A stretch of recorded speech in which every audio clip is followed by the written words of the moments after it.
Bonjour et bienvenue sur le podcast anonyme. Bonjour Franck. Bonjour Laurent. Alors nous allons terminer notre petite thématique, là, enfin terminer en français, hein, notre thématique le Japon médiéval dans la langue de Molière. En faisant quelque chose que personne d'autre ne fait, c'est-à-dire en présentant L5R, c'est-à-dire le livre des 5 anneaux. L5A donc en français. Hein L5A en français. L5A, donc L5R, Legend of the Five Rings. On va vous présenter vite fait le jeu. Alors on vous présente la première et la toute dernière édition qui est la 5e. Alors comme vous pouvez voir, c'est en anglais. Mais bon, la 5e existe en français. C'est ma faute, c'est parce que je sais pas attendre. Voilà, bon, bref. Mais en tout cas, rassurez-vous, toute la gamme dans sa 5e édition, enfin toute la gamme qui est en train de sortir chez Edge est en VF, donc voilà. Alors, pour info, j'ai même participé au travail de relecture de la boîte de découverte de L5R en 5e édition. Non. Voilà, Edge m'avait gentiment envoyé une copie d'ailleurs à l'époque, mais je l'ai fait parce que j'avais adoré ce jeu à la lecture, qui était sorti d'abord sous forme de bêta en PDF, téléchargeable, où ils ont écouté un peu la communauté sur le jeu, parce que ça avait fait des gros changements. On reviendra après. Hein. Mais voilà, alors L5R, c'est quand même un des gros mythes du jeu de rôle. Voilà. Hein. Bon. C'est pas Cthulhu comme mythe, mais. Non, mais bon. C'est un jeu mythique. C'est un jeu mythique. Après, on a des avis un petit peu différents, mais parce qu'on n'a pas le même historique. C'est ça. Alors, du coup, moi, j'ai un peu la charge de présenter vite fait comme ça L5R, mais au niveau des différentes éditions. Mais je suis un peu critique parce que je suis arrivé un petit peu tard à L5R. Je connais pas vraiment tout, etc. Moi non plus, il y a trop de choses pour tout. Non, mais il y a trop de choses. J'ai eu 2 éditions et tout. J'aime beaucoup, mais comme je le dis souvent en blaguant, voilà, L5R, c'est au Japon ce que Warhammer est à la Renaissance. C'est la vision pure et dure américaine de la manière dont ils voient le Japon médiéval. C'est un peu Donjons et Dragons rencontre l'Asie médiévale. Ouais, il y a un peu de ça. Et bon, mais il faut savoir aussi que c'est un jeu qui est sorti à deuxième partie des années 90, et c'est un jeu qui s'est basé finalement sur 2 aspects, presque je dirais presque en pompant un petit peu 2 styles de jeu. Oui, moi quand je dis c'est un peu Warhammer, oui, parce que vous avez des cases, vous avez en fait la corruption, la souillure, il y a un endroit où il y a tous les monstres, enfin tout le bestiaire qui va essayer d'arriver dans le monde dans le monde des vivants, etc. Enfin, il y a un truc. Moi, j'ai des pays extrêmement typés, quasiment chacun est une race différente, parce que dans Warhammer, les Bretons, les machins, ils sont tous un peu. Les elfes sont là, les elfes sont là, les nains sont ici. Bon, alors il n'y a pas de nains et d'elfes vraiment, hein, mais il y a un truc. En fait, voilà, c'était un peu typé comme ça. C'est vrai. Et il y avait aussi, n'oubliez pas, à l'époque, on bouffait du monde des ténèbres, vampires, loups-garous, comme ça, à profusion. Et le truc qui était commercial, mais qui était commercial, mais qui marchait, c'était par exemple pour Vampire, vous aviez des clans, donc il y avait des clans de boucs, des trucs comme ça. Donc L5R, c'est la même chose, c'est les familles des clans et des brouettes de D10. Ouais, enfin oui, c'est ça. Non, mais en fait c'est vrai.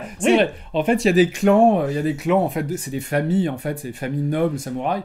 On en choisit une, et puis c'est vrai qu'après c'était des brouettes de 10. Mais bon, le système était pas mal. Ils ont créé un truc qui s'est retrouvé après dans plein de jeux, qui était le roll and keep. Vous lancez un certain nombre de D10 et vous n'en gardez que certains. Voilà. Vous les additionnez et le plus gros résultat l'emporte. Voilà.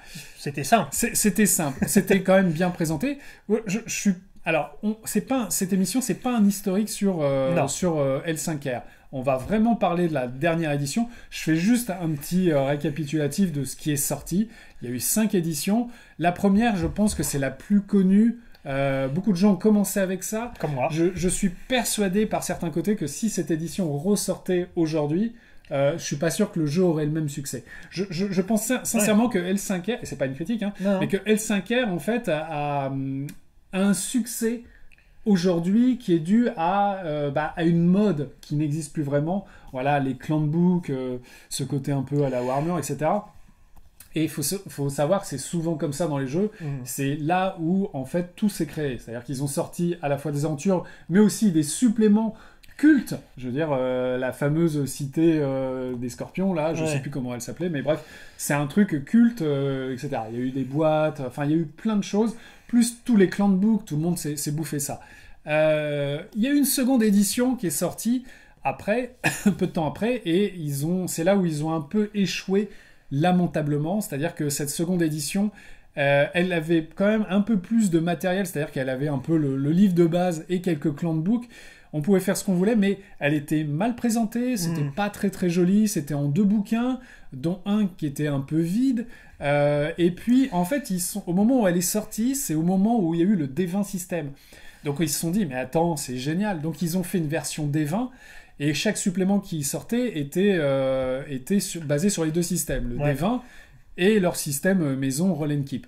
Et là, on a senti que même si les espèces de clans de books, c'était les secrets off, étaient vraiment bien au niveau du contenu, pour le reste, on a senti que ça commençait à péricliter, c'était pas terrible.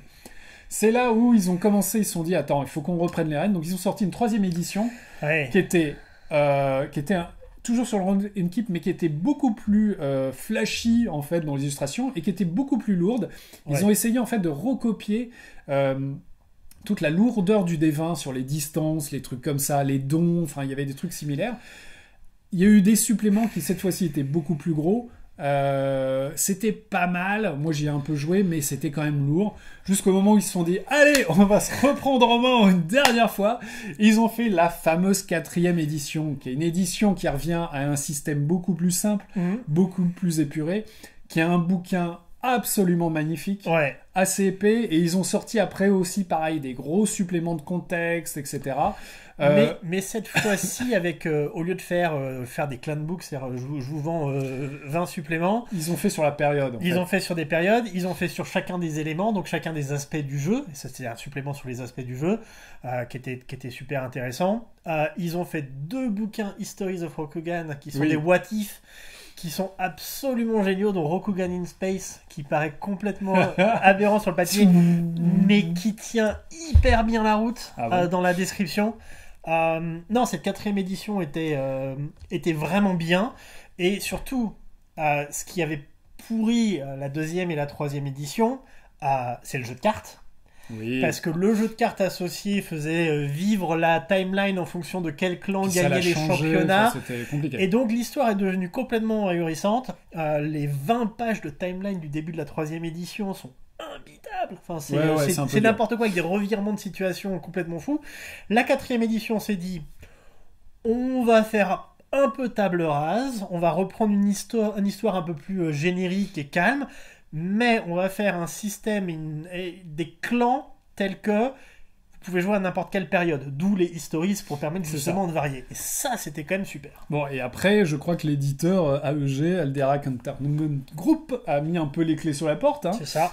Donc voilà. Et finalement, le jeu est arrivé chez Edge. Alors voilà un peu pour le panorama.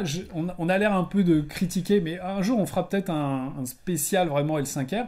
Alors j'ai l'air un peu de critiquer, mais je voudrais rappeler que je suis le finaliste et surtout le gagnant du premier concours de scénario organisé par la Voix de Rokugan.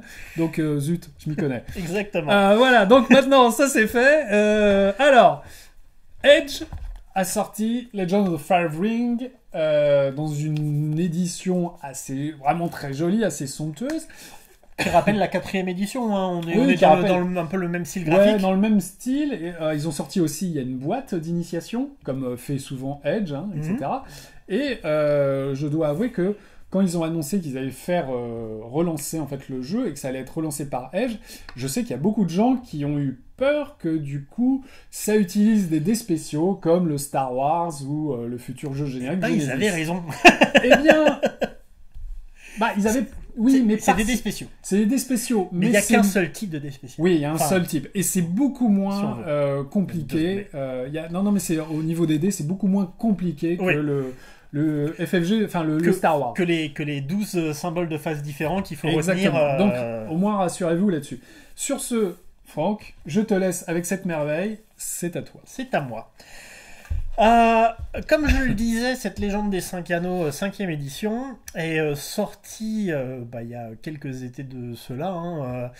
ça devait être quoi, 2017 peut-être, oui, 2016-2017, quelque chose dans le genre, sous forme de version bêta en PDF téléchargeable gratuitement, où il y avait déjà une bonne partie de ce qu'on trouve dans le livre actuellement, hein, qui redonnait toute la partie technique du jeu, les personnages, les nouvelles règles, et donc l'utilisation de ces nouveaux dés a déjà très très très bon goût. Ils utilisent des D12. Ah. Oui, on adore. Non, mais c'est vrai. Hein. On vous expliquera un jour pourquoi. Le D12. Et des dés avec des faces donc, qui ont des symboles dessus. Et ces symboles, bah, c'est des symboles de réussite, des faces vides, quand il ne se passe rien, et des faces qui disent eh ben, il se passe quelque chose narrativement. Exactement. Voilà. C'est un peu... Il y a d'autres trucs, mais c'est l'idée. On a le nombre de succès et savoir s'il se passe quelque chose dans la scène. Et en fonction du succès ou de l'échec, on saura si ce qui se passe quelque chose, c'est positif ou négatif. C'est une simplification du système de Star Wars. Moi, le système de Star Wars, je l'aime bien autour de la table, au bout de quelques jets de dés et tout, il tourne très bien. Mais vous reprenez une partie un mois plus tard pour se rappeler que le triple triangle et la double étoile, c'est ça, enfin, c'est pas parlant. C'est un peu délicat. Voilà. Là, on a un nombre de symboles extrêmement limité, et donc c'est quand même beaucoup plus facile. Oui. On est toujours dans le système de roll and keep. Donc on lance un certain nombre de dés, on garde le nombre de dés qu'on veut. Là, ce qui est intéressant, c'est qu'on peut se dire, je vais pas garder les dés avec le plus grand nombre de succès, je veux garder le dé qui fait un effet supplémentaire parce que je peux réussir, ou je prends le dé qui ne fait pas d'effet supplémentaire parce que je vais rater mon action. Donc il y a un petit choix tactique qui est assez rigolo. On peut vouloir volontairement échouer une action en choisissant les dés, mais avec un échec qui sera moins grave ou avec moins de conséquences que d'autres choses. Donc ça, je trouve ça assez intéressant de base. On lance beaucoup moins de dés, parce que dans le L5R d'origine, les anneaux de base, ils sont entre 2 et 4, les compétences aussi, on lance assez rapidement 6, 8 D10, jusqu'à 10 D10 à compter. Là, personnage de base va lancer jusqu'à 4 D12, souvent 5, c'est vraiment là où on est très très fort. D'ailleurs, je crois que tu me dis si je me trompe, mais je crois que c'est plus concentré sur les anneaux. Oui. Que l'étaient les autres éditions où tu avais les anneaux et tu avais des caractéristiques en dessous, ce qui me semblait un peu aberrant. Là, on revient vraiment à un truc... On revient vraiment à un truc où on fait un jet de compétences, mais l'anneau qu'on utilise indique le sentiment et l'action qu'on veut mettre dedans. C'est ça. C'est-à-dire que faire une action de oratoire avec le feu ou avec l'eau, c'est pas la même optique qu'on veut mettre dedans. Ça n'aura pas les mêmes conséquences. Et donc, on peut choisir de prendre l'élément dans lequel on est le plus fort, mais les PNJ, eux, ont tendance à réagir. On sait que l'honneur, la façon dont on se représente dans Rokugan, c'est extrêmement important. La question, c'est de savoir, est-ce que je veux faire un succès? Donc, ma joute oratoire va marcher, mais le noble en face, il va quand même avoir des réserves parce que je vais utiliser un ton un peu arrogant qui va mal prendre. Ou est-ce que je prends le risque d'avoir un petit peu moins de jets, mais d'être dans une optique qui lui va le satisfaire? Ce qui peut aussi être intéressant parce que dans le cas d'un échec, on peut se dire c'est un échec, oui, mais le noble a quand même pensé que il y a, pour une fois, le système de jeu, les anneaux, etc., deviennent un vecteur d'histoire, de relations et toute la gestion justement de l'honneur, de toutes ces choses-là, est vraiment impactée par le choix des personnages. Et ça, j'ai trouvé que c'était fabuleux. Je trouve que c'est pas mal. D'ailleurs, les mœurs en fait du Japon médiéval sont finalement en fait étaient toujours écrits. C'était toujours en fait écrit dans le bouquin sous forme de contraintes. Là, en fait, ça va agir et interagir à travers les dés. Ouais. Et surtout, en fait, il y a des moments où on a envie... le personnage est dans une situation peut-être émotionnelle où il aurait envie d'agir d'une certaine manière, mais les coutumes et les mœurs font qu'il devrait agir d'une autre manière. Donc, il y a aussi il y a une sorte de dualité. Exactement. Et c'est là qu'il y a justement, dans le cas de certains symboles de dés, certaines actions, où on va devoir se laisser aller à ses instincts. C'est ça. Et commettre potentiellement des faux pas. Voilà, perdre la face en fait. Perdre la face. Et là, à ce niveau-là, le jeu est aussi un peu moins rigide que dans les éditions précédentes où on a l'impression que tous les scorpions sont exactement pareils, etc. Mais c'est un truc typique des années 90. C'est typique des années 90, bien sûr. Déjà, la 4e édition avait quand même fait un gros effort pour dire, voilà, il y a le clan d'Anglin, il y a la famille, il y a votre ténin, vous êtes un ensemble de briques de plein de choses différentes et vous n'êtes pas juste une image d'Épinal.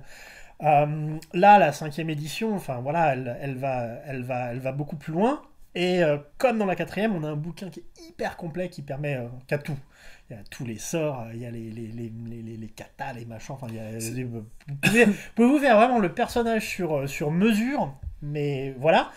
Il faut juste vous dire qu'il vous faudra un après-midi complet pour créer les personnages avec votre groupe. Ouais, c'est un peu long. Mais du coup, c'est ouvert en fait, à des joueurs ou des MJ qui n'ont jamais maîtrisé, qui ne connaissent pas vraiment ou tu trouves que ça s'adresse quand même à ceux qui ont suivi la gamme depuis longtemps? La plupart du temps, les livres de base de L5A, à part peut-être la première édition, qui était justement plus légère au niveau technique, où on jouait des archétypes vraiment. La partie technique, c'est 90% du bouquin. Quand même. Mais chaque partie technique est une inspiration sur comment l'univers se passe derrière. Et là, on a encore plus le cas, je pense, justement, avec ce côté un petit peu plus, je suis désolé ce que ça froisse, mais ce côté un peu plus narratif des choix de personnages et autres. On a quand même une meilleure vue, je trouve, de la société de Rokugan.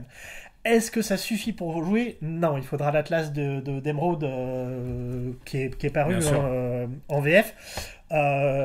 Qui, si il est aussi bon que celui de la 4e édition, j'avoue que j'ai pas lu celui de la 5e, il n'y a pas de raison qu'il y ait eu beaucoup de différences, et probablement un petit bijou encore. Donc la création de personnages, c'est pas qu'elle est compliquée, c'est qu'il y a tellement de choix.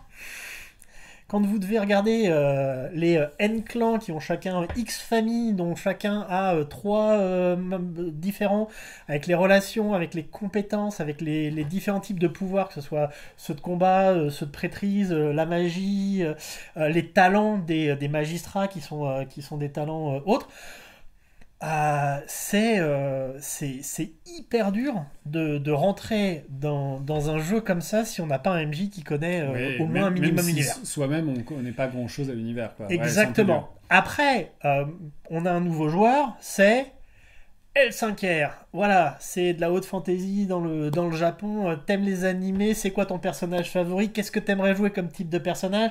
Tu veux plutôt être combattant, plutôt magicien? Ok, je vais t'aider, voilà ce que je te propose pour faire ton personnage. Et je pense que c'est comme pour beaucoup de jeux complexes où il y a beaucoup de choix techniques à faire en amont, c'est vital. Parce que par la suite, le système de jeu reste quand même très simple. Il y a une assez, entre guillemets, longue liste d'avantages et de désavantages qu'on peut prendre au début. Aucun d'entre eux n'a de description technique, parce que tous les avantages fonctionnent pareil, tous les désavantages fonctionnent pareil. Dans la situation où ils impactent, vous avez un bonus ou un malus sur l'action. D'accord. Point barre. Et tout le jeu est comme ça, en fait. Il y a une unification du système et des points techniques qui a été un très très gros travail, je trouve, de design. Après, c'est sûr, les sorts ont des effets différents, les katas vont être un peu différents. Ils ont vraiment fait... En fait, j'aurais presque envie de dire qu'ils vont au-delà en fait d'une énième édition. C'est vraiment, ils ont osé quand même une refonte du jeu. Oui. Ce qui est assez rare parce que généralement, quand un jeu a plus de 20 ans d'âge, on n'ose pas trop changer des trucs sur le système. Là, ils sont vraiment allés vers une refonte tout en gardant en fait forcément certains aspects. Mais je veux dire, entre les deux, il y a plus grand chose. Enfin, s'il y a plus grand chose à voir mécaniquement parlant. Ah oui. Le truc de Edge, et donc anciennement aussi FFG, tu sais, avec Star Wars, c'était finalement de faire quelque chose qui est à la fois mécanique et narratif.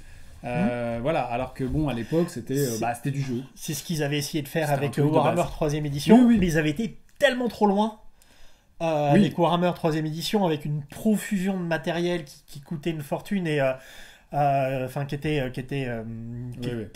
c'était trop. Oui. Là, ils ont réussi à faire.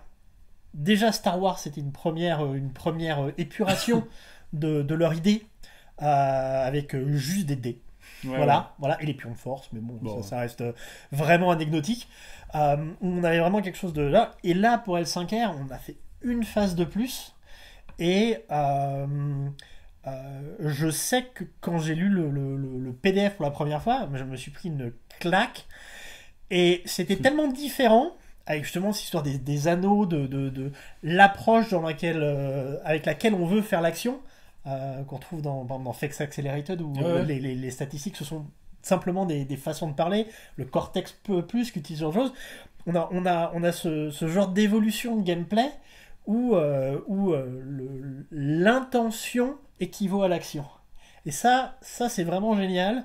Et quand je l'ai lu, ça m'avait tellement perturbé, je me suis dit, le premier coup, et honnêtement, ça m'a surpris, je me suis dit, je comprends pas. J'ai dû rater quelque chose. Et quand voilà, lecture en PDF, c'est pas non plus toujours... Et je l'ai relu et je me suis dit, mais c'est génial de se dire, j'ai le même univers, j'ai le même jeu, c'est du roll and keep, j'ai mes 5 anneaux, j'ai mes compétences, j'ai mes sorts de Shugenja, j'ai mes actions de Bushi, j'ai mes techniques de courtisan, etc. C'est techniquement le même jeu, et en même temps, ils l'ont refait. Et ça, d'ailleurs, je crois qu'il y a beaucoup d'amoureux en fait du jeu de base en fait qui du coup sont assez ravis, assez comblés quoi, même si ça a changé pas mal de choses, mais j'ai l'impression que c'est un jeu qui a pas mal de succès, ça marche plutôt bien. Ça marche, que les suppléments continuent à sortir en VO et en VF. En VF, Edge vient de sortir il y a 1 ou 2 mois maintenant, la version 5ème édition des cours d'hiver, avec un scénario sur les cours d'hiver. Donc, que faire quand la neige tombe sur Rokugan et qu'on est coincé dans un château pendant plusieurs mois avec des tonnes de nobles intrigants. Et ça c'est pareil, ça fait partie des concepts d'L5A depuis la première édition, où c'est super rigolo de lire un truc en disant, bon, alors quand vous n'êtes pas sur les routes à combattre des Oni ou autres, qu'est-ce que vous faites dans vos châteaux? La 4ème et la 5ème édition ont des suppléments sur les châteaux, les forteresses, qui sont aussi extrêmement intéressants sur la vie de Rokugan. Je pense que cette 5ème édition, elle reprend ce que la 4ème édition avait fait, qui était d'abord un gros coup de balai sur l'univers. Et c'était plus sur le background, etc. Le background, essayer de relisser les choses pour équilibrer, d'un point de vue technique aussi, mais de rééquilibrer l'univers. Et là, la 5ème a rajouté une grosse couche de technique derrière, qui est vraiment intéressante. Ouais, c'est un univers que j'aime beaucoup. Honnêtement, je pourrais même pas vous donner les noms des têtes des clans. Je me rappelle jamais. Ils ont tous des noms super compliqués. Mais de toute façon, c'est pas une vidéo sur ce qu'est L5R. C'est juste sur cette 5ème. Par contre, je sais qu'à chaque fois que je lis l'un des bouquins, que je me plonge dans l'histoire, que je me plonge dans ce coffre L5R. C'est toujours magique, quoi.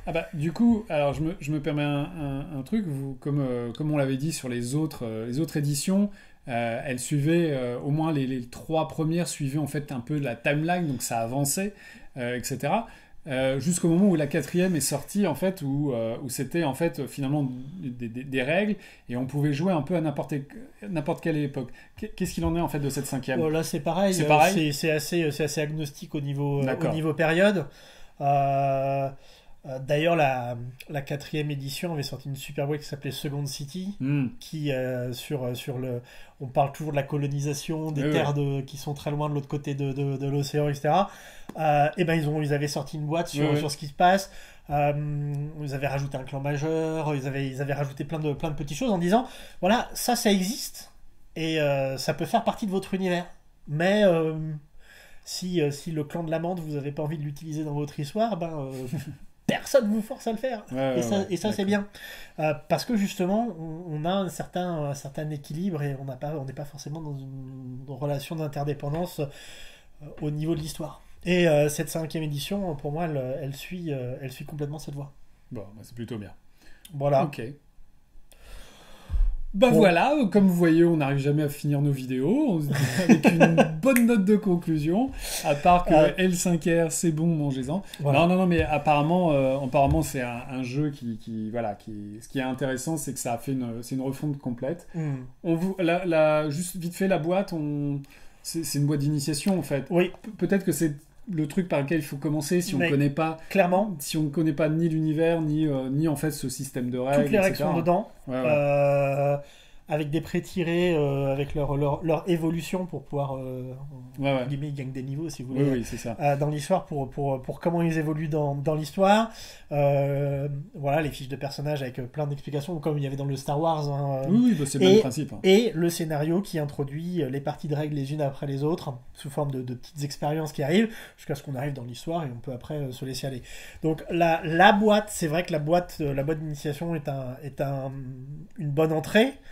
Je pense qu'une fois qu'on a joué la boîte et qu'on lit le bouquin, on se dit oula, ça va quand même un peu plus loin. C'est un peu plus technique. Mais ça reste surtout, je pense que c'est l'abondance de choix qui devient un peu paralysante pour les personnages. Et puis, comme on en parlait dans la vidéo, je pense qu'il est aussi important de savoir quel groupe on crée, quel type d'histoire les personnages veulent jouer. Ça fait partie des choses. On peut faire beaucoup de choses dans Rokugan. On peut faire de la politique, on peut faire du militaire, on peut faire de la chasse aux démons, on peut aller tenir le mur face aux terres d'ombre, tel le mur du Nord de Game of Thrones. On peut faire vraiment beaucoup de choses. On peut être des marchands, on peut être voilà. C'est comme on parlait pour l'Empire des Cerisiers, c'est aux joueurs de définir ce qu'ils auront envie de faire, quel type de personnages et d'histoire ils veulent créer. C'est aussi pour ça, je pense, qu'il y a en fait il n'y a pas de campagne, longue campagne écrite pour L5R. Il y en avait une dans Second City en 4e édition, il y en a un petit peu dans les boîtes, il y a des scénarios souvent qui sont parus à droite et à gauche, parce que comment écrire une campagne qui peut être jouable par n'importe quel groupe de personnages à L5R, ça me semble assez difficile. Sauf si vous lisez mon scénario pour lequel j'ai gagné un prix à la voix de Rokugan. Alors, ok, voilà. Écoute, merci Franck. Je t'en prie. Écoute, ils ont des 5 anneaux. Alors là, c'est en VO, mais bon, il y a la VF. Et puis, écoutez, ça clôt en fait un petit peu notre thématique sur les jeux japonisants qu'on trouve en français. Mais c'est pas fini, on en a une dernière petite émission. Voilà. On fait juste un petit panorama de plein de petits jeux du Japon médiéval, mais qui sont en anglais, mais sur lesquels on passe très très vite, donc ne la loupez pas. Voilà. Sur ce, écoutez, bonne lecture. Et bon jeu.